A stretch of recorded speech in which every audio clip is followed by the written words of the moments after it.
So I went to go see The Lazarus Effect. It's directed by David Gelb, who also brought us the documentary Jiro Dreams of Sushi, and it stars Mark Duplass, Olivia Wilde, Sarah Bolger, Evan Peters, and Donald Glover. And this film, imagine if a writer watched Event Horizon and Lucy back-to-back and then decided, hey, those are some neat ideas that I can turn into a film, and then he wrote it.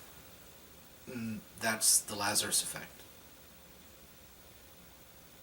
Oh, and you can throw a little bit of Re-animator and Flatliners in there to boot.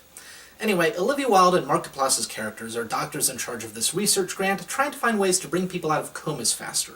Of course, they're driven and unethical, so they're really studying ways to jumpstart a brain and bring someone back from the dead. They manage to make it work on a dog, and then the college finds out, strips their funding, everything goes to this corporation, they freak out, and in order to reclaim their research, they go in again to perform another illegal experiment. Someone dies in the process, and they reanimate the person instead of another dog, and horrible things happen.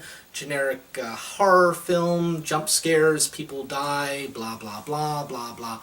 It wasn't really the best script. Yeah, it all just boils down to a really dull, boring script.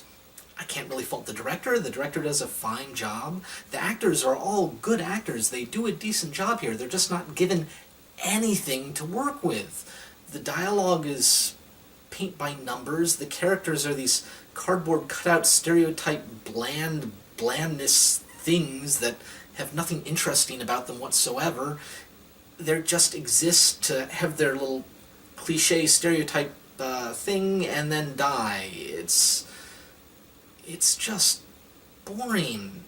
You know what's going to happen. You know everything about the characters as soon as they're there. I mean, the film isn't long enough to really develop many characters, mind you. It clocks in at under an hour and a half.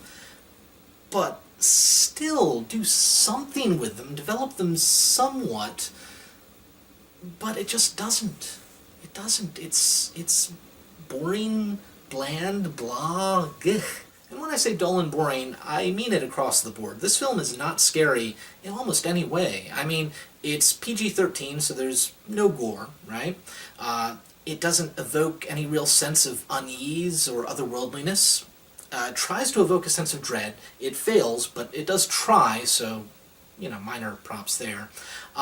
And there's really not as many jump scares as I was expecting, although that is kind of the one aspect of this film where it succeeds, is the jump scares. Okay, most of them are those cliche standard jump scares where there's the musical cue and the visual cue of the negative space, and the music builds, and you can kind of go, you know, jump scare in 3, 2, 1, boom, and there it is. But there were a couple where it really didn't do that at all. It just went like dead silent, and it didn't show you exactly where the scare was going to happen. And so you got to give the film props for that. It did manage a couple really effective jump scares. The rest of them were all bullshit, you know, blah jump scares, a couple fake outs, and, you know, the things that I'm not a big fan of jump scares. But those couple really worked. They were effective. The rest of them, not so much. And aside from that, the film wasn't scary at all. And it's a horror film. That's ostensibly what you need in a horror film. The rest of it, you can give or take, but it needs to be a little scary, right? Unfortunately, no. So, in the end, I can't recommend this movie to anyone for any reason. It's dull, boring, not scary.